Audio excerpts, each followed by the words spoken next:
हरे कृष्णा, राधे राधे। आप सभी का बहुत बहुत धन्यवाद मेरे चैनल पर आने के लिए। आज की वीडियो में मैं माघ मास की कथा का 5वां अध्याय लेकर आई हूँ।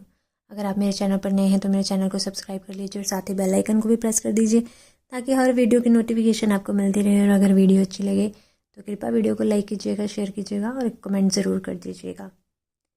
श्री विष्णु भगवान की जय, माघ मास की जय। दत्तात्रेय जी कहते हैं कि हे राजन, एक प्राचीन इतिहास कहता हूँ। भृगुवंश में ऋषिका नाम की एक ब्राह्मणी थी जो बाल्यकाल में ही विधवा हो गई थी। वह रेवा नदी के किनारे विंध्याचल पर्वत के नीचे तपस्या करने लगी।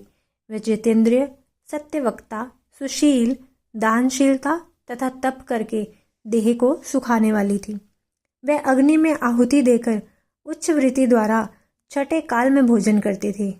वह वल्कल धारण करती थी और संतोष से अपना जीवन व्यतीत करती थी।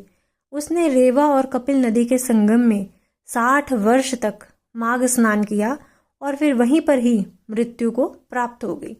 माघ स्नान के फल से वह दिव्य 4000 वर्ष तक विष्णु लोक में वास करके सुंद और उपसुंद दैत्यों का नाश करने के लिए ब्रह्मा द्वारा तिलोत्तमा नाम की अप्सरा के रूप में ब्रह्मलोक में उत्पन्न हुई। वह अत्यंत रूपवती, गान विद्या में अति प्रवीण तथा मुकुट कुंडल से शोभायमान थी। उसका रूप, यौवन और सौंदर्य देखकर ब्रह्मा जी भी चकित हो गए। वह तिलोत्तमा रेवा नदी के पवित्र जल में स्नान करके वन में बैठी थी। तब सुंद व अपसुंद के सैनिकों ने चंद्रमा के समान उस रूपवती को देखकर अपने राजा सुंद और उपसुंद से उसके रूप की शोभा का वर्णन किया और कहने लगे कि कामदेव को लज्जित करने वाली ऐसी परम सुंदरी स्त्री हमने कभी नहीं देखी। आप भी चलकर देखें।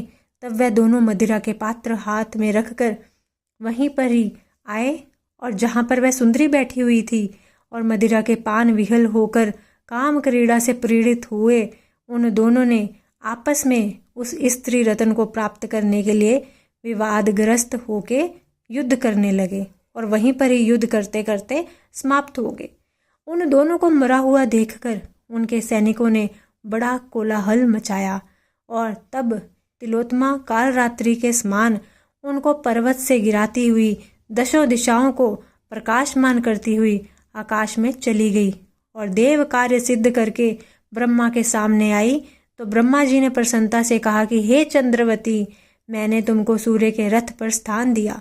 जब तक आकाश में सूर्य स्थित है तुम नाना प्रकार के भोगों को भोगो। सो हे राजन, वह ब्राह्मणी अब भी सूर्य के रथ पर माघ मास स्नान के उत्तम भोगों को भोग रही है। इसलिए श्रद्धावान पुरुषों को उत्तम गति पाने के लिए यतन के साथ माघ स्नान में विधि पूर्वक स्नान अवश्य करना चाहिए। बोलिए श्री विष्णु भगवान की जय, माघ मास की जय।